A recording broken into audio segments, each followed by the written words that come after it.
Hello students, welcome to C for Chemistry class. This is a lecture number 2 of solution chapter और आज का topic है vapour pressure of liquid solution. हम इसी topic में आगे फर्दर ये भी जानेंगे कि vapour pressure of liquid liquid solution जहाँ पर हम राउट्स लॉ की स्टडी करेंगे। एक स्पेशल केस भी देखेंगे कि कैसे राउट्स लॉ और हेनरी लॉ में जो हम कंपैरिजन करेंगे। लेटर ऑन हम ये देखेंगे कि राउट्स लॉ किस तरीके से नॉन वोलेटाइल सॉल्यूट को जब ऐड किया जाता है किसी वोलेटाइल सॉल्वेंट में तो कैसे बिहेवियर शो करता है। देन फाइनली उसके बाद का जो टॉपिक आएगा वो होगा ideal and non ideal solution. So let's start the topic then. Welcome to see for chemistry class. So previously हमने पढ़ा था टॉपिक टाइप्स ऑफ सॉल्यूशन जहां पर हमने देखे थे कि सॉलिड लिक्विड सॉल्यूशन बनता है, लिक्विड लिक्विड सॉल्यूशन बनता है, गैस इन अ लिक्विड बनता है। तो हमने कुछ आयनिक सॉल्यूट को जब हमने पोलर सॉल्वेंट लाइक वाटर में ऐड किया था तो हमने काफी सारे इसमें बिहेवियर्स देखे थे। सो आज का टॉपिक जो है वो है वेपर प्रेशर ऑफ लिक्विड। ठीक है, तो what is the meaning of vapour pressure, चलिए जानते हैं इसको कि वेपर प्रेशर का मतलब क्या है।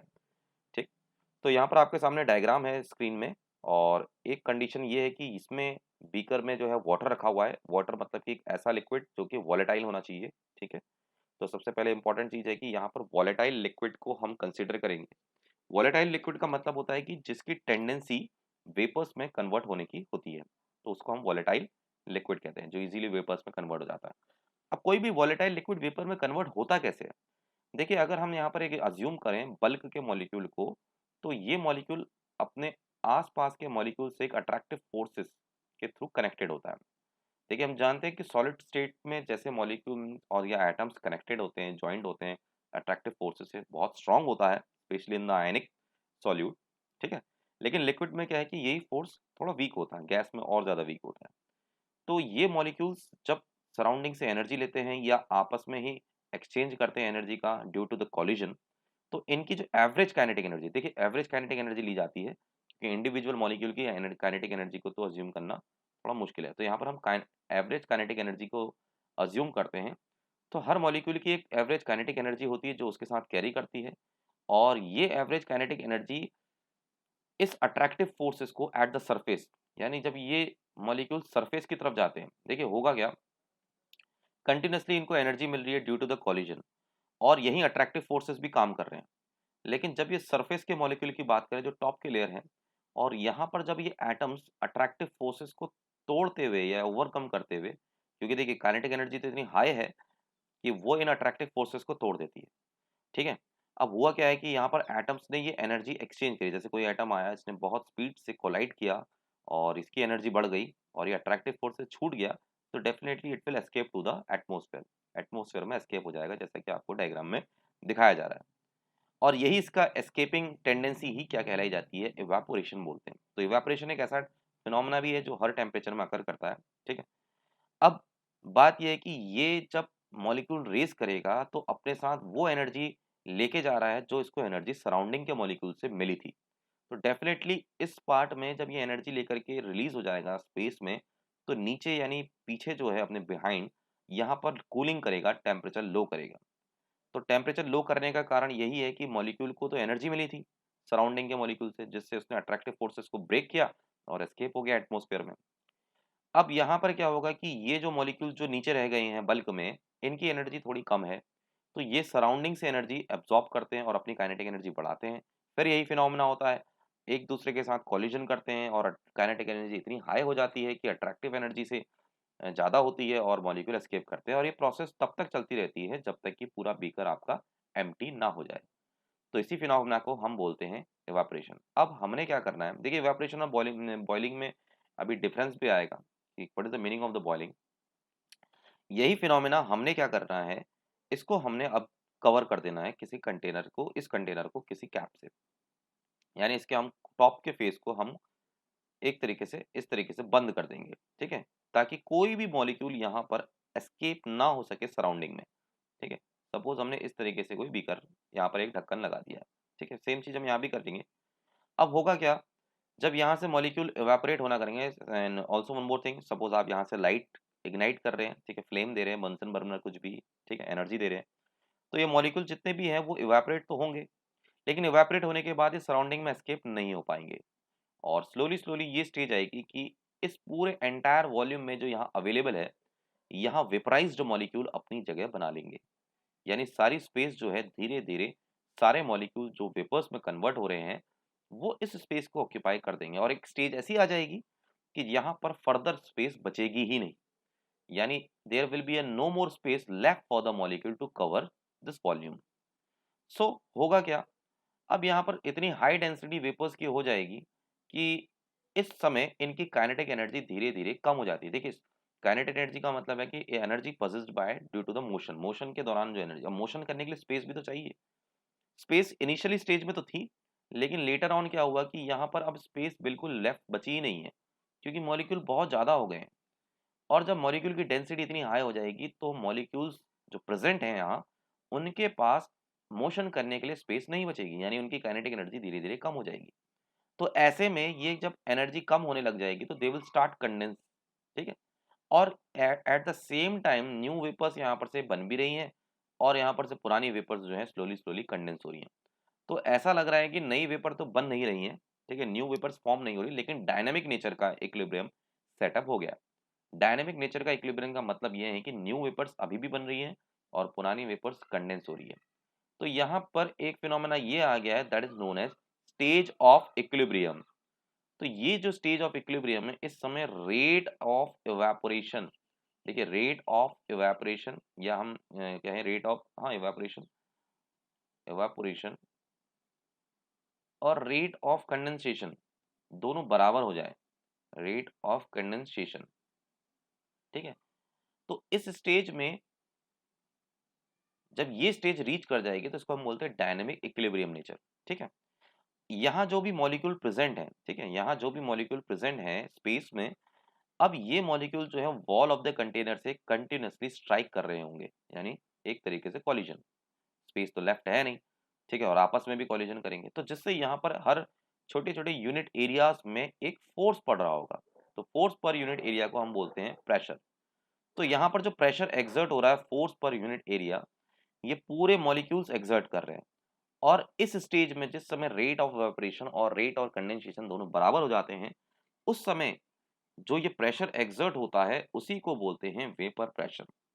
यानी इसकी सिंपल परिभाषा या डेफिनेशन कही जाए कि वेपर प्रेशर को हम ऐसे भी कह सकते हैं, pressure exerted by the vapours at the stage of the equilibrium, at the stage of the equilibrium is known as vapour pressure. अब इसका रिलेशन बॉइलिंग से कैसे है ये भी समझते हैं। देखिए जब यहाँ पर वेपर प्रेशर हम समझ गए हैं, vapour pressure pressure exerted by the vapours at the stage of equilibrium. तो जिस समय एटमॉस्फेरिक प्रेशर, जिस समय वन एटमॉस्फेरिक प्रेशर इस वेपर प्रेशर के इक्वल हो जाता है तो उस समय लिक्विड स्टार्ट बॉइलिंग। तो यहाँ पर देखिए यहाँ पर क्या है, बबल्स बनने लग जाती हैं। ठीक है, क्योंकि वेपर प्रेशर जो है वो एटमॉस्फेरिक प्रेशर के बराबर होता है। ठीक है, अब यहाँ पर एटमॉस्फेरिक प्रेशर तो सबसे हाई होता है, लेकिन अब वेपर्स इतना प्रेशर एक्सर्ट कर पा रही हैं जो कि एटमॉस्फेरिक प्रेशर के इक्वल हो जाए। तो ना वेपर्स ऊपर जा पा रही हैं और एटमॉस्फेरिक प्रेशर उसको दबाव बनाया जा रहा है। तो कंटिन्यूअसली यहाँ पर से बबलिंग यानी एक तरीके से बबल्स बनना लगते हैं, जिनको हम बोलते हैं कि अब ये बॉइलिंग फिनोमेना होना है, यानी bulk phenomena. So this is all about when the vapour pressure of the liquid solution, जब लिक्विड सॉल्यूशन लेते हैं और वो भी लिक्विड कैसा होना चाहिए, एक वॉलेटाइल नेचर का होना चाहिए। I hope this is clear to all. Now let's see कि इसी में क्या वो इफेक्ट्स हैं, क्या वो फैक्टर्स हैं जिससे वेपर प्रेशर में फर्क पड़ सकता है। देखिए सबसे पहला फैक्टर तो है इनके बीच का अट्रैक्टिव फोर्स। अगर अट्रैक्टिव फोर्स बहुत स्ट्रांग होगा तो यहाँ पर जो काइनेटिक एनर्जी हम बात कर रहे हैं कि वो इनके अट्रैक्टिव फोर्सेस को ब्रेक करते हुए एस्केप कर देती है मॉलिक्यूल को, वो बहुत कम हो जाएगी। यानी अट्रैक्टिव फोर्सेस डोमिनेट करेंगे, इतने ज्यादा स्ट्रांग अट्रैक्टिव फोर्सेस रहेंगे कि मॉलिक्यूल फ्रीली अवेलेबल नहीं है एस्केप होने के लिए। और जब ऐसा होगा तो हमारा इवेपोरेशन फिनोमेना रुक जाएगा।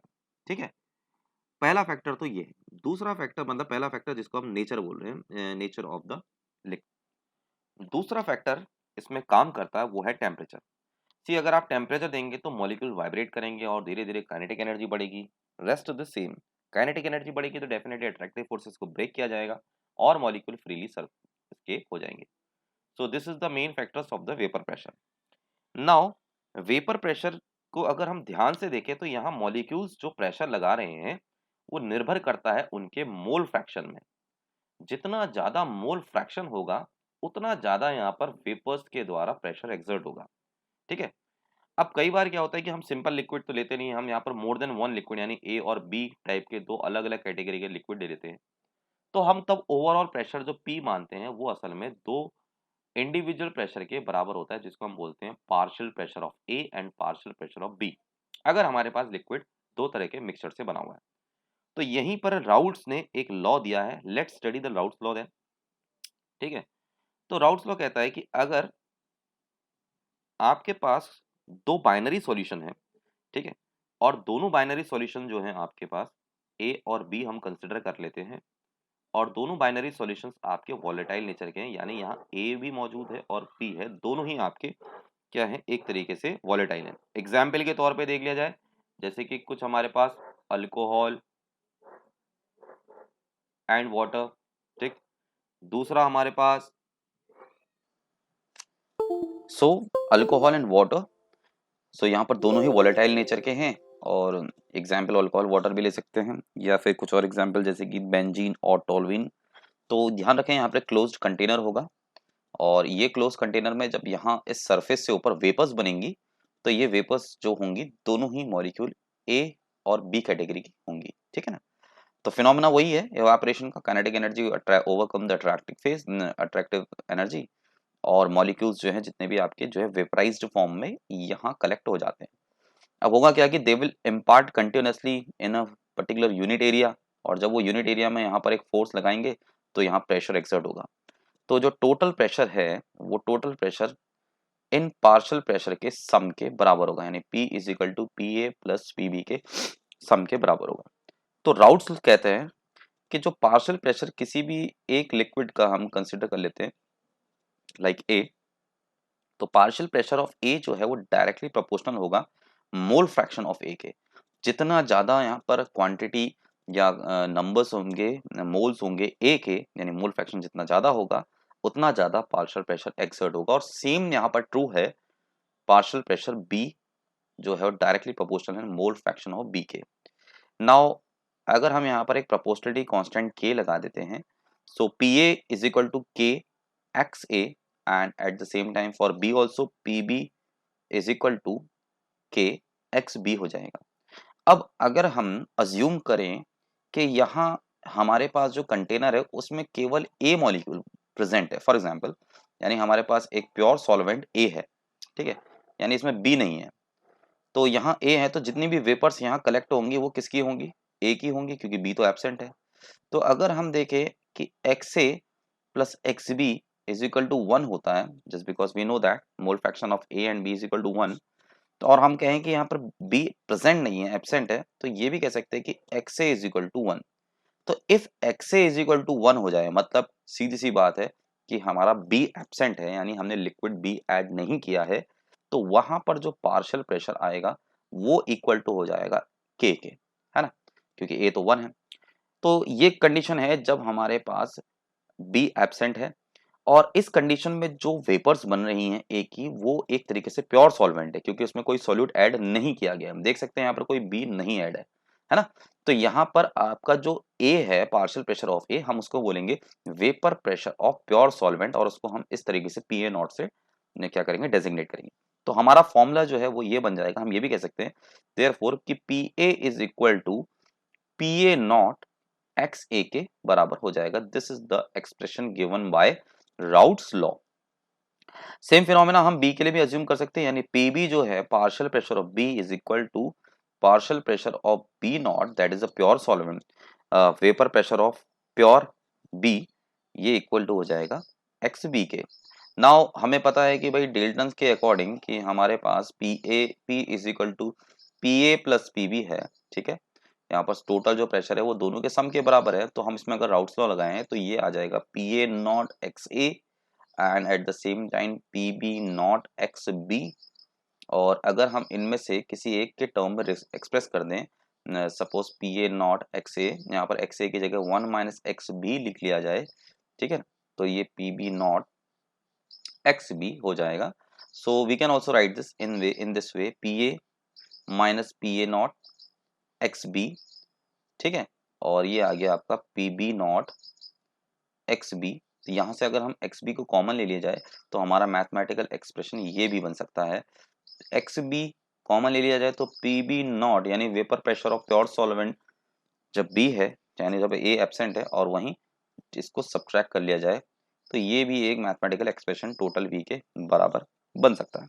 ठीक है, so this is the total vapour pressure of the binary solution जिसमें कि दोनों कंपोनेंट आपके क्या है, वोलेटाइल है। तो यहाँ पर अगर हमें इनके पार्शियल प्रेशर, इनके वेपर प्रेशर, इनके सॉल्वेंट के प्योर फॉर्म में भी अगर हमें इंफॉर्मेशन है तो हम डायरेक्टली भी ये वैल्यूज को कैलकुलेट कर सकते हैं, यानी हम टोटल प्रेशर को कैलकुलेट कर सकते हैं अगर हमें इनका इंडिविजुअल पार्शियल प्रेशर नहीं भी पता है। इस एक्सप्रेशन से देखिए यहाँ पर जो हमारे पास पी ए नॉट और पी बी नॉट है ये प्योर सॉल्वेंट का वेपर प्रेशर जो कि एक कॉन्स्टेंट टर्म है। तो यही आपका जो है राउल्ट्स लॉ है। देखिए राउल्ट्स लॉ का एक स्पेशल केस भी है जो कि special case of Henry's law भी कहते हैं। अब देखिए ये स्पेशल केस हेनरी लॉ को कैसे एक्सप्लेन करता है। देखिए जब कोई सॉल्यूशन है जहां पर हमारे पास गैस इन अ लिक्विड है, ठीक है, हम एक सॉल्यूशन कंसीडर करते हैं गैस इन अ लिक्विड। ठीक, अब गैस इन अ लिक्विड में जो गैस कंपोनेंट होता है वो बहुत वॉलेटाइल होता है ना। देखिए लिक्विड तो वॉलेटाइल है, मतलब कि हम जानते हैं वॉलेटाइल लिक्विड मतलब कि जैसे कि जो जिसकी टेंडेंसी वेपराइज होने की है ना। बहुत फॉर एग्जांपल आपको अल्कोहल या फिर कहीं पेट्रोल के लिए भी बोला जाता है, डीजल के लिए कि भाई ये बहुत वॉलेटाइल सब्सटेंस होते हैं ना। तो ये तो ठीक है लिक्विड टर्म से, लेकिन जो गैस है वो तो ऑलरेडी उसकी टेंडेंसी जो है एटमॉस्फेयर में एस्केप करने की होती है ना। उसकी सॉल्युबिलिटी लिक्विड में बहुत लो होती है, वो हमें हाई प्रेशर में उसको सॉल्युबल बनाना पड़ता है ना।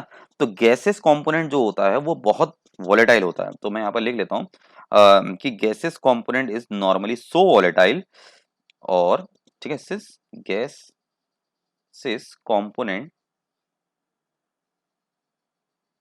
Are so volatile. ठीक है, ये बहुत वॉलेटाइल है। तो यहाँ पर तो हमें पता है वॉलेटाइल, और किसी भी लिक्विड में इसकी सॉल्युबिलिटी को कैसे बताता है, क्योंकि गैस सॉल्युबल तभी है लिक्विड में जब वो लिक्विड में प्रेजेंट है, और हम तो जानते हैं ये वॉलेटाइल है यानी ये तो लिक्विड से भागना चाहता है। तो अगर वो लिक्विड में प्रेजेंट है तो इसके लिए हेनरी ने लॉ बनाया था। ठीक है, और हेनरी ने लॉ अपना यही कहा था कि जो मास जितना ज्यादा गैस का डिसॉल्व होगा वो डायरेक्टली प्रोपोर्शनल होगा पार्शियल प्रेशर या pressure present above the solvent. यानी जितना ज्यादा प्रेशर लगाएंगे उतना ज्यादा गैस जो है किसी लिक्विड में डिसॉल्व होगी। ठीक है, इवन इट इज वॉलेटाइल। तो हेनरी लॉ यहाँ पर यही कहता है कि पीए यानी जो पार्शियल प्रेशर है लिक्विड का, ठीक है, तो partial pressure of any solvent, ठीक है, तो यहाँ पर कोई भी वॉलेटाइल कंपोनेंट है किसी भी गैस का, तो वो कहता है कि P A is equal to P A not X A के, ये हम कहते हैं अकॉर्डिंग टू राउट्स लॉ। ठीक है, so this is according to the Raoult's law. तो यहाँ पर राउट्स लॉ के अकॉर्डिंग में टर्म में तो ये कहा जाता है कि वेपर प्रेशर जो प्योर हमारा चाहे सॉल्यूट हो या सॉल्वेंट, तो P A is equal to P A not X A, ये है अकॉर्डिंग टू राउट्स लॉ। ठीक है, और हेनरी लॉ कहता है कि जो पार्शियल प्रेशर है पी ए, ठीक है, क्योंकि गैस जो है वॉलेटाइल कंपोनेंट है तो उसके ऊपर जो अमाउंट गैस का प्रेजेंट है, ठीक है ना। देखिए जैसे यहाँ पर एक कंटेनर है, मैं आपको थोड़ा सा बता देता हूँ, और आपका लिक्विड यहाँ तक भरा है। ठीक है, तो यहाँ से जो गैसेस होंगी वो डायनेमिक इक्विलिब्रियम में होंगी। ठीक है, ये स्पेस खाली है। तो यहाँ पर जो प्रेशर है, ठीक है ना, वो डायरेक्टली प्रोपोर्शनल होता है मोल फ्रैक्शन के, और यहाँ पर जो के एच है वो हेनरी कांस्टेंट है। और आपको याद होगा तो हेनरी कांस्टेंट ये बताता है कि जितनी बड़ी इसकी वैल्यू आई उतना कम गैस डिसॉल्व है। देखिए इसकी वैल्यू कैसे कम ज्यादा आ सकती है। जो हेनरी कांस्टेंट के एच वो बराबर होगा पी ए अपॉन एक्स ए। ठीक है, यानी जितना ज्यादा प्रेशर एक्सर्ट होगा, जितना ज्यादा प्रेशर एक्सर्ट होगा, जितना ज्यादा प्रेशर एक्सर्ट होगा उतनी बड़ी वैल्यू आएगी, यानी उतना कम सॉल्युबल है। अगर हम इन दोनों इक्वेशन को ध्यान में रखें तो हमें यहाँ से कंपेयर करने में ये पता चलता है कि जो पी ए नॉट है और ये हेनरी कांस्टेंट को हम इक्विवेलेंट रख सकते हैं। ठीक है, तो यहाँ से लेकिन दोनों के जो है मीनिंग्स जो है दोनों के प्रोपोर्शनली कांस्टेंट जो दोनों डिफरेंट है। एक तरफ पी ए नॉट तो आपका क्या है vapour pressure of pure solvent, और दूसरी तरफ जो है हेनरी कांस्टेंट है ये सॉल्युबिलिटी को डिफाइन करता है। So this is the reason it is called Raoult's law as a special case of Henry law. देखिए अब कहानी थोड़ा सा चेंज हो जाएगी, यहाँ पर अब हम नॉन वॉलेटाइल सॉल्यूट को ऐड करेंगे इंस्टेड ऑफ वॉलेटाइल सॉल्यूट। तो कॉन्सेप्ट थोड़ा सा चेंज हो जाएगा, यानी अब हम जितने भी हमने राउट्स लॉ को अप्लाई किया था वो हम अप्लाई करेंगे तब जब हम ये देखेंगे कि क्या राउट्स लॉ का क्या बिहेवियर रहता है अगर हम किसी नॉन वॉलेटाइल सॉल्यूट को कंसीडर करें इंस्टेड ऑफ वॉलेटाइल। मतलब एक ऐसा सॉल्यूट जहां पर वो वेपराइज्ड होने की टेंडेंसी शो नहीं करता है। देखिए आपके सामने दो डायग्राम है और दोनों डायग्राम क्या एक्सप्रेस कर रहे हैं जरा ध्यान से देखिएगा। यहाँ पर सॉल्वेंट है पूरा कंप्लीट, ठीक है, ये जितने भी मॉलिक्यूल हैं ये सारे प्योर सॉल्वेंट को ही इंडिकेट कर रहे हैं, ठीक है। लेकिन यहाँ पर जो येलो कलर के एटम्स दिख रहे हैं दीज आर सॉल्यूट, ठीक है। इस डायग्राम में यहाँ भी सॉल्वेंट है, ये सॉल्वेंट रिप्रेजेंट कर रहा है यानी एक सॉल्यूशन बना हुआ है, और यहाँ पर येलो वाले जो है वो सॉल्यूट हैं। अब सॉल्यूट का नेचर ये है कि ये नॉन वॉलेटाइल है, ठीक है, इसकी टेंडेंसी वेपराइज्ड होने की नहीं है, ये वेपराइज बिल्कुल नहीं होता है। तो ये क्या करेगा, जब सॉल्यूशन प्रिपेयर होगा तो एक कई सारी स्पेस सरफेस में बल्क में ये मॉलिक्यूल ऑक्यूपाई कर लेंगे, एटम्स ऑक्यूपाई कर लेंगे, जिससे क्या हो जाए कि ये जो स्पेस है, ये जो एटम्स है हमारे जो वॉलेटाइल है, and volatile here is solvent, ठीक है, सॉरी सॉल्यूशन लिख दिया यहाँ पर, ये सॉल्वेंट है, ठीक है। तो ये जो सॉल्वेंट आपका जो वॉलेटाइल नेचर का है, इसके रास्ते में ये नॉन वॉलेटाइल सॉल्यूट आ रहा है, यानी इसकी जो एस्केप होने की टेंडेंसी है वो कहीं ना कहीं डिक्रीज हो गई है। देखिए अगर आप पहले डायग्राम में देखेंगे तो यहाँ पर काफी अच्छी क्वांटिटी में मॉलिक्यूल्स वेपराइज हुए हैं, और यहाँ पर जो वेपर प्रेशर आ रहा है वो करीब आप देख सकते हैं यहाँ पर स्केल कितना बता रहा है, अराउंड 3 के एक एग्जाम्पल में। लेकिन यहाँ पर जब नॉन वॉलेटाइल सॉल्यूट ऐड किया तो जो नॉन वॉलेटाइल सॉल्यूट है वो तो वेपराइज नहीं हो पा रहे हैं, और इवन वो उन वॉलेटाइल कंपोनेंट यानी वॉलेटाइल सॉल्वेंट के बीच में आ रहे हैं। तो अगर यहाँ से ये एस्केप होना भी चाहे तो कैसे होए, बीच में तो ये नॉन वॉलेटाइल सॉल्यूट है जो बिल्कुल रास्ता रोक के खड़े हैं, है ना। तो बची जो स्पेसेस है, जो रिमेनिंग स्पेस है, वहां से सॉल्वेंट आपका वॉलेटाइल नेचर होने के कारण एस्केप हो रहा है। लेकिन इससे क्या फर्क पड़ा कि जब नॉन वॉलेटाइल सॉल्यूट ऐड करा तो यहाँ सॉल्वेंट के मॉलिक्यूल्स जो हैं वो काफी कम कम क्वांटिटी में देख सकते हैं आप, है ना। देखो इसका रीजन ये भी है, अब रीजन बताऊंगा। यहाँ पर ये भी देख सकते हैं इसका सिम्टम्स कि यहाँ प्रेशर जो है वो अराउंड 2 के आया है, यानी नॉन वॉलेटाइल सॉल्यूट ऐड करते ही वेपर प्रेशर डिक्रीज हो गया है और प्योर सॉल्वेंट में वेपर प्रेशर ज्यादा था। इसका मतलब नॉन वॉलेटाइल सॉल्यूट ने यहाँ पर टेंडेंसी जो वेपराइज होने की थी वो डिक्रीज कर दी है सॉल्वेंट की, है ना।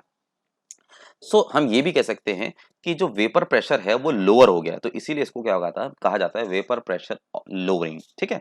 अब इसमें समझते हैं कि राउट्स लॉ कैसे काम करता है। देखिए यहाँ पर भी सॉल्यूशन में हमारे पास ए और बी दोनों ही मौजूद हैं, ठीक है। तो अगर आप देखें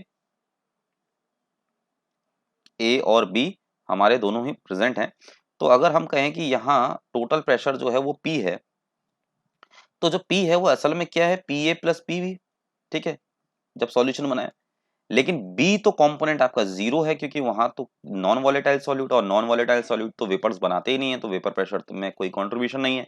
तो इसका मतलब हम ये कह सकते हैं कि जो पीएस यानी जो वेपर प्रेशर ऑफ सॉल्यूशन है वो एक्चुअल में जो है वेपर प्रेशर ऑफ सॉल्वेंट के इक्वल होगा, है ना। देखिए कैसे, बी मॉलिक्यूल्स तो यहाँ पर वेपराइज्ड हुए ही नहीं, तो इसका मतलब जो टोटल सॉल्यूशन का वेपर प्रेशर यहाँ देखने को मिल रहा है वो किसके बराबर होगा, पीए के।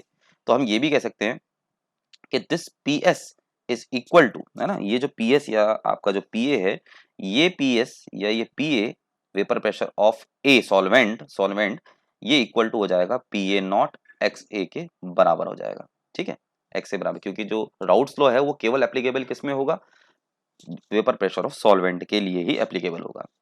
अब यहाँ कंडीशन क्या है, अगर आप देखेंगे कि पी एस जो है, ठीक है, सॉल्यूशन, और जो वेपर प्रेशर है पी ए नॉट, ठीक है, जरा ध्यान से समझिएगा, यानी P S is equal to हम P A not X A भी लिख सकते हैं फिर तो, ठीक। अब पी एस और पी ए तो दोनों एक ही है, ठीक है, आइदर पी एस लिखो पी ए लिखो, क्योंकि बी का कोई रोल तो है नहीं इसमें। तो यहाँ जो पी ए नॉट है वो पी ए नॉट कब देखने को मिलता है, जब बी एब्सेंट होता है, यानी इस केस में, ठीक है ना। तो यहाँ पर जो भी वेपर प्रेशर होगा वो vapour pressure of pure solvent के बराबर होगा। तो जो वेपर प्रेशर प्योर सॉल्वेंट का होगा इस केस में, ठीक है, वो ज्यादा होगा पीए से। देखिए क्यों, यहां पर जो आपका सॉल्वेंट के मॉलिक्यूल ने वेपर्स बनाने चाहिए थे वो कम क्वांटिटी में बन रहे हैं, और इसका रीजन कौन है, नॉन वॉलेटाइल सॉल्यूट। तो ये नॉन वॉलेटाइल सॉल्यूट जितने ज्यादा आएंगे, जितने ज्यादा आपके नॉन वॉलेटाइल सॉल्यूट आएंगे, देखिए निर्भर करता है किसका, वेपर प्रेशर सॉल्वेंट का डिपेंड कर रहा है सॉल्यूट में। क्योंकि देखिए सॉल्यूट बीच में रास्ते में आ गए ना, सरफेस में अगर समझ लीजिए यहाँ पर भी हो मॉलिक्यूल सॉल्वेंट, यहाँ पर भी सॉल्वेंट हो, यहाँ भी सॉल्वेंट, तो वेपर्स तो सॉल्वेंट की बनेगी नहीं। तो सॉल्यूट क्या कर रहा है, वो बीच में आ जा रहा है सॉल्वेंट के। तो हम ये कह सकते हैं कि इस केस में जो यहाँ वेपर प्रेशर पीए आया है और जो यहाँ पर PA0 है, जब वो अलोन है, जब अकेला है, कोई बी नहीं है, कोई सॉल्यूट नहीं है, तो यहाँ जो वेपर प्रेशर सॉल्वेंट का है वो ज्यादा है PA से। ठीक है, तो ये हमेशा देखा जाता है कि वेपर प्रेशर जो है लोअरिंग हुआ है। नॉन वॉलेटाइल सॉल्यूट के केस में हमेशा सॉल्वेंट का जो वेपर प्रेशर है वो कम आया है। ठीक है, अब इसी कंपैरिजन को एक्सप्लेन करने के लिए हमारे पास दो तरह के सॉल्यूशन जनरली हम देखने को मिलते हैं, and that is ideal and non ideal solution. देखिए, आइडल और नॉन आइडल सॉल्यूशंस क्या होते हैं, पहले इसके बारे में कुछ बातें करते हैं, फिर हम देखते हैं कि इसके ग्राफिकल एक्सप्लेनेशन से कैसे इसको समझा जा सकता है कि कब आइडियल होगा, कब नॉन आइडियल होगा। चलिए देखते हैं इसको। ठीक है, तो अब हम देखेंगे यहाँ से कि यही जो हमारा आइडियल और non ideal condition, non volatile solute या सॉल्यूट का नेचर क्या है। ठीक है, इसको देखते हुए हमारे पास दो तरह के सॉल्यूट, ठीक है, the binary solution of this volatile liquid. तो इसके दो हमारे कंपोनेंट है, आइडियल और नॉन आइडियल। तो पहली बात तो सबसे सिंपलेस्ट डेफिनेशन यहाँ पर ये कही जाती है कि आइडियल सॉल्यूशन वो होता है, ठीक, आइडियल, और हम इस तरीके से नॉन आइडियल को दोनों को डिफाइन करेंगे। ठीक, नॉन आइडियल, तो आइडियल सॉल्यूशंस तो वो हैं जिनमें आपके वॉल्यूम का कोई चेंज नहीं आएगा। देखिए कैसे आपको समझना है कि वॉल्यूम का कोई चेंज नहीं आएगा। देखिए जनरली होता क्या है, हम लोग समझते हैं कि जैसे मान लीजिए A प्लस बी हमारे पास दो अलग अलग लिक्विड हैं जो कि दोनों मिक्स होने के बाद AB बना देंगे। ठीक है, अब हम कहेंगे कि भाई अगर हमारे पास A अगर 20 ml है और B 30 ml है, ठीक, तो together they have prepared how much 50। तो इसका मतलब अगर हम इसके वॉल्यूम का चेंज देखें, वॉल्यूम का चेंज यानी डेल्टा V देखें, तो हम कहेंगे V final minus V initial. तो फाइनल तो 50 हो गया और इनिशियल में क्या है 30 प्लस 20 जो कि आया 50, यानी इसके वॉल्यूम में चेंज नहीं आया है, दैट इज द जीरो। और यही अज्यूम किया जाता है। लेकिन ये जो अजम्पशन हमारे पास आया है डेल्टा वी मिक्सिंग बोलते हैं, ये केवल एप्लीकेबल है सिर्फ आइडियल केस में, और जनरली ऐसा हर बार नहीं होता है, जो कि एक्सप्लेन करता है नॉन आइडियल केस। देखिए कई बार हम ऐसा मिल सकता है कि 20 प्लस 30 जो है वॉल्यूम एक्सपेंड कर जाए, यानी मॉलिक्यूल के बीच में जो है वॉल्यूम 50 ना होकर के 51 हो जाए, या फिर कुछ ऐसा हो जाए कि एटम्स ए और बी बिल्कुल पास पास आ जाएं, बिल्कुल ही पास आ जाएं। ठीक है ना, यहाँ पर एटम ए और बी बिल्कुल मॉलिक्यूल पास आ जाए और 50 ना बना करके 50 से कम 49 बना ले। तो ये दोनों केसेस हमारे जो है नॉन आइडियल के हो जाते हैं, जहां पर हम वॉल्यूम के चेंज में जीरो नहीं देखते हैं। या तो वो प्लस आएगा और डेल्टा वी मिक्सिंग, ठीक है, या फिर वो माइनस आ सकता है। या तो मिक्सिंग माइनस आएगी या नेगेटिव माइनस, मतलब या तो बढ़ जाएगा वॉल्यूम, है ना, या तो वॉल्यूम का चेंज जो है बढ़ा हुआ होगा, या फिर वॉल्यूम का चेंज क्या है कंट्रैक्ट होगा, यानी स्पेस बिल्कुल कम होगी। तो आइडियल केस में क्या होगा कि जो भी हम अज्यूम करते हैं कि भाई वॉल्यूम का चेंज बिल्कुल जीरो है, ठीक है, तो यहाँ पर वॉल्यूम आपका बिल्कुल मिक्सिंग जीरो है। फाइनल जो है 50 आया था और इनिशियल में हमने 20 प्लस 30, यानी तो हमारे पास हिसाब से कोई चेंज नहीं आया। तो ऐसे केसेस में हम बोलते हैं वॉल्यूम चेंजेस जीरो। ठीक है, तो ये आइडियल की कंडीशन है। दूसरी कंडीशन को भी प्रिपेयर करते हैं, देखते हैं। ठीक है, इसको भी एक्सप्लेन करता हूँ। ठीक है, इसको यहीं देख लेते हैं। दूसरी कंडीशन ये है कि देखिए होता क्या है कि ए और बी की बात करें, हमारे पास ए और बी के लिए सपोज हमारे पास एक कंटेनर है ए का, ठीक है, और दूसरा कंटेनर है बी है। इसमें केवल ए के मॉलिक्यूल प्रेजेंट है और यहाँ केवल बी के मॉलिक्यूल प्रेजेंट है हमारे पास। ठीक, तो तो दोनों को अगर हम मिक्स कर दिया जाए तो एक कंटेनर हम ले लेते हैं दूसरा, जिसमें हमारे पास ए और बी दोनों ही क्या है प्रेजेंट है। ठीक है, ए और तो एक कंटेनर है जिसमें ए और बी दोनों ही मिक्स हैं, तो यहाँ पर ए और बी दोनों ही हमारे सॉल्यूशन बना रहे हैं। अब देखिए होता क्या है कि ए और ए के बीच में एक अट्रैक्टिव फोर्सेस होगा, यानी सभी ए के मॉलिक्यूल के बीच में, और वहीं जितने भी बी के मॉलिक्यूल्स होंगे उनके बीच में एक अट्रैक्टिव फोर्स हर समय, एक जुड़ा हुआ बॉन्डिंग फोर्स होगा। और यही जब दोनों मिक्स हो जाएंगे, दोनों एक सॉल्यूशन बनाएंगे, तो वहां अब बॉन्डिंग ए और बी के बीच में देखने को मिलेगी। तो यहाँ पर अगर हम देखें कि सबसे पहले ए और बी को, अगर ए और बी को अट्रैक्टिव फोर्सेस अपने बनाने हैं, क्रिएट करने हैं, तो इनको ये बॉन्ड तोड़ना पड़ेगा, है ना। तो ये बॉन्ड अपने तोड़ने पड़ेंगे, बी और बी को भी बॉन्ड तोड़ना पड़ेगा, और फिर जाकर के यहाँ पर ए बी जो है बॉन्डिंग बनेगी। तो मतलब यहाँ पर तो एनर्जी क्या होगी, एब्जॉर्ब होगी, इनको एनर्जी जो है रिक्वायर्ड है, तभी बॉन्डिंग टूटेगी, है ना। बी और बी के बीच में भी जो है बॉन्डिंग को तोड़ने के लिए इनको एनर्जी एब्जॉर्ब करनी पड़ेगी। और वहीं ए और बी को जब बॉन्डिंग बनाएंगे, जब ये नई बॉन्डिंग क्रिएट होगी तो यहाँ पर एनर्जी जो होगी वो रिलीज होगी, है ना। तो वो एनर्जी जो होगी रिलीज होगी, यानी वो एक्सोथर्मिक होगी, या हम इसको कह सकते हैं रिलीज। तो दो केसेस हैं हमारे यहाँ पर। तो दो केसेस ये हैं कि पहला केस तो है कि एनर्जी एब्जॉर्ब होगी, जिसको हम कहेंगे कि भाई एक्सोथर्मिक, एंडोथर्मिक सॉरी, है ना। तो यहाँ एंडोथर्मिक प्रोसेस होगी और यहाँ पर जो होगी एक्सोथर्मिक प्रोसेस होगी। तो डेल्टा एच मिक्सिंग ये कहता है, यानी इंथैल्पी चेंज ये कहता है कि जो रिलीज्ड एनर्जी है ना, रिलीज एनर्जी कब है, जब ए और बी के बीच में है। जो टोटल रिलीज्ड एनर्जी है, टोटल रिलीज्ड एनर्जी, ठीक है, मैं टोटल को टी से लिख दे रहा हूं, टोटल रिलीज्ड एनर्जी, ये अगर हम माइनस करेंगे टोटल एब्जॉर्ब्ड एनर्जी से, टोटल एब्जॉर्ब्ड एनर्जी मतलब ए और बी के बीच की, ठीक है, टोटल एब्जॉर्ब्ड एनर्जी से, तो यहां पर आइडियल केस में ये पाया जाता है कि जितनी इन्होंने एनर्जी एब्जॉर्ब करी है, ठीक ए और बी क्रिएट होते वक्त भी उतने ही अमाउंट की एनर्जी रिलीज भी करते हैं, यानी टोटल एनर्जी का चेंज देखा जाए वो भी यहाँ जीरो आता है। तो ये डेल्टा एच मिक्सिंग यानी एंथैल्पी का चेंज, जो एनर्जी का चेंज है, वो ये कहता है आइडियल केस के लिए कि जितनी इनको एनर्जी एब्जॉर्ब करनी होती है, ये उतनी ही एनर्जी रिलीज भी करते हैं, यानी जितनी इनको एनर्जी मिलती है ये उतनी एनर्जी बनाते वक्त भी रिलीज करते हैं। इस बात से आप ये भी समझ सकते हैं कि जो मैग्नीट्यूड है अट्रैक्टिव फोर्सेस का ए के बीच में और बी के बीच में, वो उतना ही है जितना ए और बी के बीच में भी है। यानी जितनी एनर्जी, मान लीजिए इसको, इनके बीच की एनर्जी के, इनके बीच के जो अट्रैक्टिव फोर्सेस है उनको तोड़ने के लिए 10 की एनर्जी चाहिए, ठीक है, इसको भी मान लीजिए 10 की एनर्जी चाहिए, ठीक है। तो आपको समझ जाओ कि यहाँ रिलीज करते वक्त एनर्जी जो है वो 20 के बराबर रिलीज, यानी बिल्कुल ही इक्वल अमाउंट में energy. So force of attraction जो है उनका मैग्नीट्यूड बिल्कुल सेम होता है, जितना ए के बीच में मजबूती होती है उतनी ही ए और बी के बीच में भी इसमें जो होगा फोर्स ऑफ अट्रैक्शन यानी मैग्नीट्यूड होगा, ठीक है। तो ये प्रॉपर्टीज हम देखते हैं आइडियल के केस में, तो जहां हमें इंथैल्पी का चेंज जीरो मिलता है, वॉल्यूम का चेंज जीरो मिलता है, magnitude of force of interactions जो होते हैं वो भी कोई चेंज नहीं करते हैं, और सबसे इंपॉर्टेंट बात, ये राउट्स लॉ को हर टेम्परेचर और कंसंट्रेशन में फॉलो करते हैं, ठीक है। तो ये दो केसेस हो गए, पहले इन दोनों पॉइंट्स को समझ लेते हैं। First this one volume mixing, third this one, और तीसरा आप कह सकते हैं कि इनके बीच का अट्रैक्टिव फोर्स मैग्नीट्यूड ऑफ, ठीक है, मैग्नीट्यूड ऑफ अट्रैक्टिव फोर्स, ठीक, अट्रैक्टिव फोर्स को यहाँ पर लिख लेते हैं, अट्रैक्टिव फोर्स जो है वो इक्वल होते हैं। तो ये 3 पॉइंट्स हो गए हैं, ठीक है, इनको नोट कर लेंगे और वीडियो को पॉज करके, ठीक है। अब मैं इसका ये केस बता रहा हूँ कि ये केस आइडियल के केस में, ठीक है, in case of ideal Raoult's law completely obey होता है। राउट्स लॉ हमारा P A is equal to P A not, ठीक है, एक्स ए के बराबर, ये इसमें वैल्यू हमेशा रहेगी, यानी यहाँ पर हमारा राउट्स लॉ कंप्लीटली ओबे हो जाएगा, यानी ये फॉलो करेगा कि जो भी आपका वेपर प्रेशर पी ए आएगा वो P A not X A के बराबर होगा, या फिर P B naught, P B जो है वो P B not X B के बराबर होगा, ठीक है। अब बात करते हैं आगे। देखिए यहाँ सबसे बड़ी बात यह है कि नॉन आइडियल के केस में, ठीक है, नॉन आइडियल का केस अभी आएगा, तो ये आइडियल केस का ग्राफ है, ठीक है, मैं यहाँ पर बताता हूँ। देखिए आइडियल केस का अगर ग्राफ देखेंगे तो ये ग्राफ की दो कंडीशंस हैं।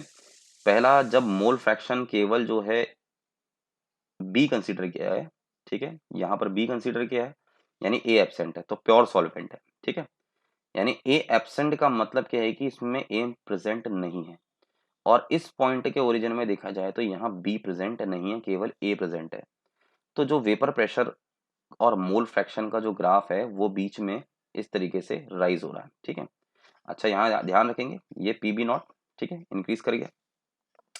अब आपने समझना है क्या है कि यही चीज जो है आपकी ये फॉलो हो रही है, ये धीरे धीरे इसमें आपने ए ऐड किया, देखो यहाँ पर ए आपका एब्सेंट था, बी था, तो बी बी नॉट की वैल्यू तो ये आ गई। इसको समझिए, ऐसे समझिए कि इस पॉइंट के ओरिजिन को अगर समझें तो यहाँ पर एक्स ए जीरो है, तो जो कंप्लीट वैल्यू मैग्नीट्यूड है वो किसकी है, पी बी नॉट की, ठीक हो गया। अब धीरे धीरे यहाँ पर से हमारे क्या करा जाएगा, ए को ऐड किया जा रहा है ना, बी तो प्रेजेंट है, धीरे धीरे ए ऐड किया जाए, तो जो ए ऐड कर रहे हैं वो जो वेपर्स बनाएगा ए, वो पार्शियल प्रेशर ए होगा, वो डायरेक्टली प्रोपोर्शनल किसके है, एक्स से पी ए नॉट के बराबर, ठीक है। और यहाँ राइज करके ये ग्राफ की लाइन जा रही है, ठीक है। अब यहीं से केस आप इसके लिए समझिए कि यहाँ पर एक्स बी जीरो है, तो इसका मतलब बी बिल्कुल प्रेजेंट नहीं है, प्योर वेपर प्रेशर है सॉल्वेंट ए का, जो कि वैल्यू दिखा रहा है पी ए नॉट, ठीक। अब धीरे धीरे इसमें बी ऐड कर दिया है, तो बी के वेपर्स बनने लग जाएंगे। ये बी के वेपर्स बनेंगे, जो पार्शियल प्रेशर होगा बी का वो पीबी होगा, और वो कितने के बराबर होगा, पीबी नॉट एक्स बी के बराबर होगा। ठीक है, और यहाँ पर दोनों का सम कर दिया जाए तो ये बताता है कि पार्शियल प्रेशर ऑफ ए और पार्शियल प्रेशर ऑफ बी के बराबर है। ठीक है, तो यहाँ आपको दिखाई दे रहा है कि किस तरीके से राउल्ट्स लॉ जो है वो फॉलो हो रहा है, यानी P B is equal to P B not X B के बराबर आ रहा है। ठीक है, P B is equal to P B not X B, और सेम केस क्या है आपके, P A is equal to P A not X A के बराबर आ रहा है। तो कुछ एग्जाम्पल्स हैं। ठीक है, एक चीज तो आप हमेशा याद रखिए कि बहुत डिफिकल्ट होता है आइडियल सॉल्यूशन बनाना, और इसको बनाने के लिए जो है बहुत अगर डाइल्यूट सॉल्यूशन में प्रिपेयर किया जा सकता है, जिसमें परसेंट जो है आपका सॉल्यूट का 5% से ज़्यादा एक्सीड नहीं होना चाहिए। ठीक है, तो 5% से ज़्यादा एक्सीड नहीं होना चाहिए आइडियल सॉल्यूशन बनाने के लिए। तो कुछ एग्जांपल्स हैं जहाँ पर आइडियल सॉल्यूशन को देखने को मिलता है, जैसे कि, ठीक है, मैं इसका कुछ एग्जांपल्स बताते हैं, जैसे कि benzene and toluene, benzene and toluene. ठीक है, यहाँ आइडियल सॉल्यूशंस देख सकते हैं, हेक्सेन और हेप्टेन में, हेक्सेन के केस में, और हेप्टेन सॉल्यूट, ठीक है, सॉल्यूट और सॉल्वेंट। इस तरीके से generally organic compound bromobenzene and iodobenzene, ये भी वो केसेस हैं। Now let's see what happen in the case of non ideal solutions. ठीक है, तो नॉन आइडियल सॉल्यूशंस के लिए सबसे पहले आपको ये समझना है, ठीक है, इसको यहीं पर एक्सप्लेन कर देते हैं कि नॉन आइडियल सॉल्यूशंस क्यों बना, नॉन आइडियल सॉल्यूशंस की जरूरत क्यों आई। ठीक है, तो आपको समझना है कि नॉन आइडियल सॉल्यूशन इसलिए आया, नॉन आइडियल सॉल्यूशन ये क्या है। पहले तो आपने समझा कि भाई जब हम यहाँ पर कंपैरिजन करते हैं, ए से कंपेयर भी करते हुए चलेंगे, कि हमने देखा कि ए और ए के बीच में एक अट्रैक्टिव फोर्स है, और बी के बीच में भी कोई अट्रैक्टिव फोर्स है, but this was not equal to A और बी। ये हो सकता है कि अगर ए और ए के बीच में जितना भी फोर्स मैग्नीट्यूड है, जितने वो मजबूत हैं, ठीक है, जितना भी उनके बीच में एक फोर्स है बी और बी के बीच में, जब वो ए और बी बनाएंगे, तो इनके बीच में जो मैग्नीट्यूड होगा अट्रैक्टिव फोर्सेस का, वो बहुत स्ट्रांग भी हो सकता है इन कंपैरिजन टू दिस, यानी काफी मजबूत हो जाए। जितनी एनर्जी आपको इनको ब्रेक करने के लिए रिक्वायर्ड है, शायद इसमें बहुत ज्यादा जरूरत हो, यानी इनके बीच की बॉन्डिंग बहुत स्ट्रांग हो। या ये भी हो सकता है कि जितना इनके बीच में बॉन्डिंग को ब्रेक करने के लिए एनर्जी की रिक्वायर्ड में इसमें उतनी ना हो, यानी यहाँ पर एनर्जी आपकी कम रिक्वायर्ड हो। या ये कह सकते हैं कि ए और बी के बीच में जो मॉलिक्यूलर बॉन्डिंग है वो बहुत वीक हो, कंपैरिजन टू बी एंड ए। तो आइडियल नॉन आइडियल के केस में दो केसेस देखने को मिलते हैं, या तो ए और बी के बीच में बहुत स्ट्रांग बॉन्डिंग होगी as compare to A and B, या फिर ये कह सकते हैं कि बहुत ज्यादा वीक होगी as compare to B and B. ठीक हो गया, पहला केस तो ये है। अब इसी में अगर हम ये समझें कि हमने देखा था कि जब ए और बी को जब मिक्स किया, है ना, तो हमें ए बी मिला। ठीक है, वही हमें इसमें मिलेगा। तो अगर हम इसके वॉल्यूम को चेंज करें, मान लीजिए 30 है, I told you before also, ये 20 है, तो वॉल्यूम जो है 50 ना आकर के ये हो सकता है, it must not be 50, but may be वो 51 हो, बढ़ जाए वॉल्यूम +1 हो, या फिर वो 50 माइनस हो जाए, कुछ कुछ भी एक एग्जाम्पल के तौर पे बता रहा हूँ। ठीक है, 50 - 1 यानी वॉल्यूम कॉन्ट्रैक्ट कर जाए। या ये मतलब ये समझ लीजिए कि ए और बी बिल्कुल ही पास पास आ गए, एटम्स इतने क्लोज आ गए कि वॉल्यूम बहुत कम हो गया, कम ऑक्यूपाई कर रहे हैं स्पेस। या ये हो जाए कि ए और बी के बीच में इतना रिपल्शन हो कि ये बहुत ज्यादा अमाउंट में वॉल्यूम जो है कवर करते हो। तो यहाँ पर ये कह सकते हैं कि इनके बीच में जो वॉल्यूम मिक्सिंग है वो तो जीरो नहीं होगी। ठीक है, वो या तो बढ़ेगी, ज्यादा होगी, या जीरो से कम होगी। ठीक होगी। सेम केस यहाँ पर जब अगर हमने इनकी बॉन्डिंग के बीच में जज कर लिया है कि स्ट्रांग और वीक हो सकता है, तो इसका मतलब इनके बीच में एंथैल्पी का चेंज भी जीरो के बराबर नहीं होगा। और सबसे मोस्ट इंपॉर्टेंट कि ये राउट्स लॉ को फॉलो नहीं करते हैं, यानी यहाँ पर जो पेपर प्रेशर आएगा पी, वो जो है not equal to P A not X A हो। ठीक है, P A not X A के बराबर नहीं देखने को मिलता है। मतलब कि यहाँ पर वेपर प्रेशर जो सॉल्यूशन का है वो सॉल्वेंट के वेपर प्रेशर से, समझिएगा, जब हमने नॉन वोलेटाइल सॉल्यूट डाला था तो अभी इससे पहले आपने देखा था वेपर प्रेशर लोअर हो गया था प्योर सॉल्वेंट के कंपैरिजन में। उसी को ध्यान में रखते हुए क्या पता ये वेपर सॉल्यूशन जो है लो हो जाए, जैसा कि अभी हमने पहले देखा था। ठीक है, क्योंकि नॉन वोलेटाइल सॉल्यूट ने अपनी स्पेस कवर कर ली। या फिर ये भी हो सकता है कि ये सॉल्यूशन का वेपर प्रेशर ज्यादा हो सॉल्वेंट के वेपर प्रेशर से। है ना? तो वो इक्वल तो नहीं होगा, यानी राउल्ट्स लॉ को फॉलो नहीं करेगा। तो ये जो दो कंडीशंस हम हर जगह देख रहे हैं ना, यहाँ पर कहीं पर स्ट्रांग आ रहा है बॉन्डिंग या वीक है, या फिर डेल्टा वी मिक्सिंग ज़्यादा हो सकती है, वॉल्यूम ज़्यादा हो सकता है या कम हो सकता है, सॉल्यूशन का वेपर प्रेशर कम हो सकता है, ज़्यादा हो सकता है। तो ये नॉन आइडल्स के सिम्टम्स हैं, non idol conditions, non ideal solution के। तो इसके अंदर हमारे दो तरह के डेविएशन देखने को मिलते हैं, ठीक है? तो वो दोनों तरह के डेविएशन इन्हीं को एक्सप्लेन करेंगे, स्ट्रॉन्ग और वीक, डेल्टा मिक्सिंग जो है बढ़ेगी या कॉन्ट्रैक्ट करेगी, ठीक है? That is known as vapour pressure of positive deviation and vapour pressure of negative deviation. तो चलिए देखते हैं एक एक करके कि पॉजिटिव डेविएशन में क्या होता है और नेगेटिव डेविएशन में क्या होता है। तो पॉजिटिव डेविएशन और नेगेटिव डेविएशन को वन बाय वन समझते हैं, फिर इनके ग्राफिकल एक्सप्लेनेशन को भी देखते हैं कि कैसे नॉन आइडल सॉल्यूशन जो है पॉजिटिव और नेगेटिव डेविएशन में क्या फैक्टर को लेकर चलता है। तो let's start with the positive deviation then, ठीक है? और इसके लिए एक एग्जांपल हम कंसीडर करेंगे, दिस इज इथाइल अल्कोहल, ठीक है, एंड साइक्लोहेक्सेन। तो यहाँ पर हम मतलब एक सॉल्यूशन बनाएंगे, ठीक है, जहां पर हमारे पास एक तो है इथाइल अल्कोहल, इथाइल अल्कोहल, ठीक है, उसी से समझ में आएगा। और उसी में हम मिक्स करेंगे साइक्लोहेक्सेन, ठीक है, एक एग्जांपल हम ये लेंगे। तो चलिए देखते हैं क्या होता है। देखिए अगर आपने इथाइल अल्कोहल के बारे में थोड़ा बहुत जानते होंगे तो ये C2H5OH है वैसे तो, ठीक है। तो यहाँ पर हम देखें, अगर हम C2H5 का हमारे पास सॉल्यूशन है, मान लीजिए हमारे पास पूरा सॉल्यूशन है, ठीक है, सॉल्वेंट है, और वो सॉल्वेंट इथाइल अल्कोहल है पूरा, ठीक। तो ये हमारे पास C2H5OH है। अब ये C2H5OH का हम नेचर देखते हैं पहले तो C2H5OH इस तरीके से इसका एक स्पेशलिटी होती है, दैट इज कि इनके बीच में एक एक्स्ट्रा बॉन्डिंग और होती है जिसको हम बोलते हैं हाइड्रोजन बॉन्डिंग, ठीक है। ये हाइड्रोजन बॉन्डिंग इस पार्शियल नेगेटिव चार्ज और पॉजिटिव चार्ज के ऑक्सीजन की वजह से होती है, जो एक दूसरे के मॉलिक्यूल पर डिपेंड होते हैं, एक दूसरे के मॉलिक्यूल्स को अट्रैक्ट करके उन पर हाइड्रोजन बॉन्डिंग बनाते हैं, ठीक है। और ये थ्रू आउट चलते रहता है, एसोसिएटिव नेचर होता है ना इसका। अब होगा क्या है कि बीच में अगर हम इसमें ऐड कर दें साइक्लोहेक्सेन, तो साइक्लोहेक्सेन यहां पर क्या करेगा, वो इनके बीच में आकर के हाइड्रोजन बॉन्डिंग को ब्रेक करना स्टार्ट कर देगा। This is the cyclohexane structure, है ना। यानी 6 कॉर्नर्स हैं, 6 कॉर्नर यानी आपके 6 कॉर्नर में कार्बन है। तो ये साइक्लोहेक्सेन क्या करेगा, इस तरीके से हाइड्रोजन बॉन्डिंग को ब्रेक करना स्टार्ट कर देगा, ठीक है। तो जहां पर साइक्लोहेक्सेन की वजह से हाइड्रोजन बॉन्डिंग कम हो जाती है, ठीक है। अब आप ये फिनोमेना समझ गए, तो ध्यान से देखिएगा। देखिए स्टार्टिंग में मान लेते हैं, स्टार्टिंग में जब इथाइल अल्कोहल आपका वेपराइज्ड हो रहा था, इथाइल अल्कोहल आपका वेपराइज्ड हो रहा है, ठीक है, और वो आपका किस में कन्वर्ट हो रहा है, वेपर्स में, ठीक है। तो हमने क्या अज्यूम करना है कि हमारे पास एक C2H5OH का नेटवर्क है, और यहाँ पर C2H5O जो OH है, ये कहीं से अपनी एनर्जीज का अरेंजमेंट करते हैं, आपस में इंटरमॉलिक्यूलर कोलिजन के थ्रू एनर्जी अरेंजमेंट करते हैं, और मॉलिक्यूल धीरे धीरे वेपराइज्ड होते हैं, ठीक है। तो यहाँ पर एक वेपर प्रेशर जो है प्योर सॉल्वेंट C2H5OH का है, ठीक है, प्योर सॉल्वेंट C2H5OH का मैं ऐसे दिखा दे रहा हूँ। अब क्या हुआ है कि इसमें आपने सॉल्यूशन बना दिया है बाय एडिंग साइक्लोहेक्सेन। तो क्या इसके आने से यहाँ पर जो वेपर्स बनेंगी इस कंटेनर में, इस कंटेनर जो में वेपर बनेंगी वो C2H5OH की, ठीक है, वो आप कहलाएंगी प्रेशर ऑफ C2H5OH, क्योंकि यहाँ पर तो आपका सॉल्वेंट सॉल्यूट साइक्लोहेक्सेन भी ऐड कर दिया है।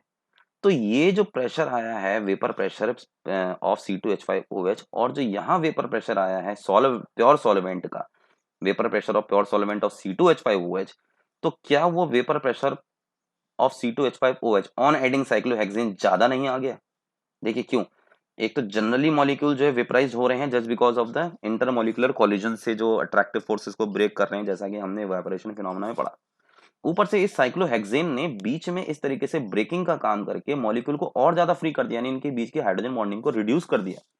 तो हाइड्रोजन बॉन्डिंग को और ज्यादा कम कर दिया, एक्सेलरेट कर दिया एक तरीके से, उस रेट को बढ़ा दिया इवेपोरेशन के रेट को बढ़ाने से। तो प्रेशर यहाँ पर हम ये कह सकते हैं कि पार्शियल प्रेशर ऑफ C2H5OH वो ज्यादा है partial pressure of pure solvent of C2H5OH से, है ना।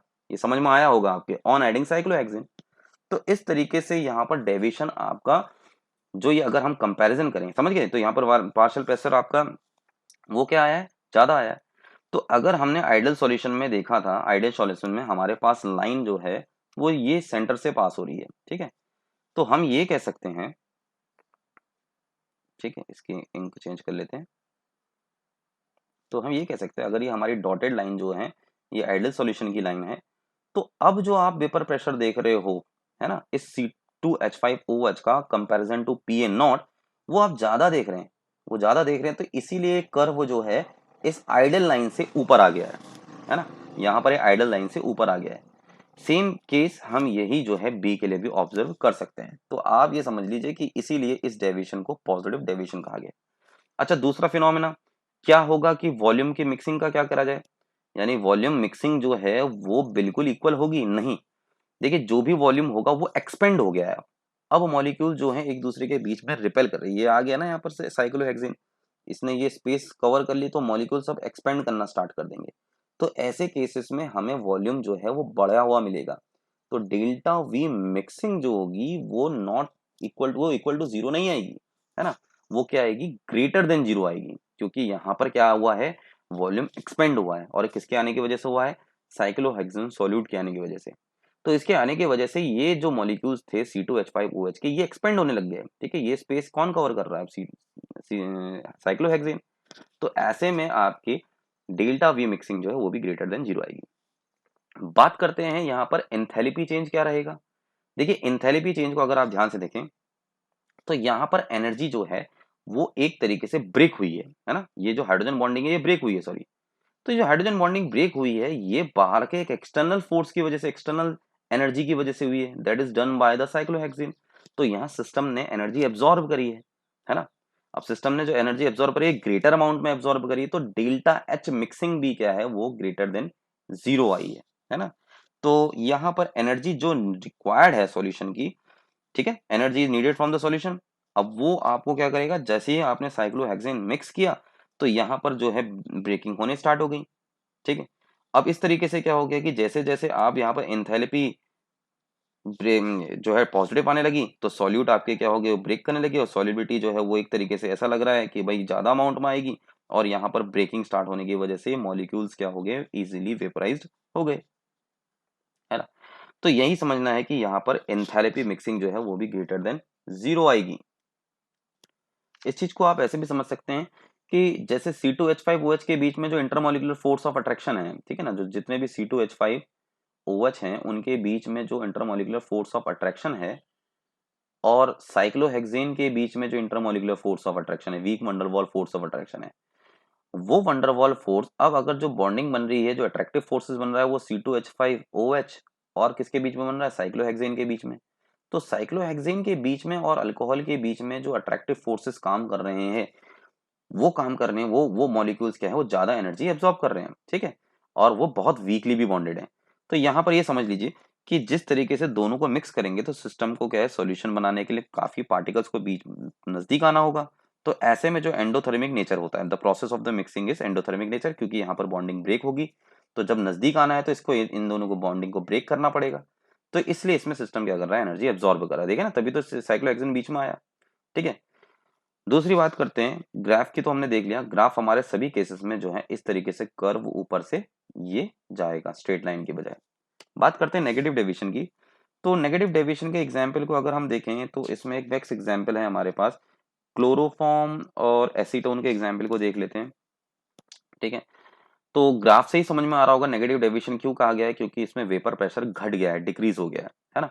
देखिए, वेपर प्रेशर क्यों डिक्रीज हो गया है, सपोज मान लीजिए आपके पास एक एसीटोन है, ठीक, ये एसीटोन है, और एसीटोन का मॉलिक्यूलर फॉर्मूला होता है CH3 C double bond OCH3, ठीक।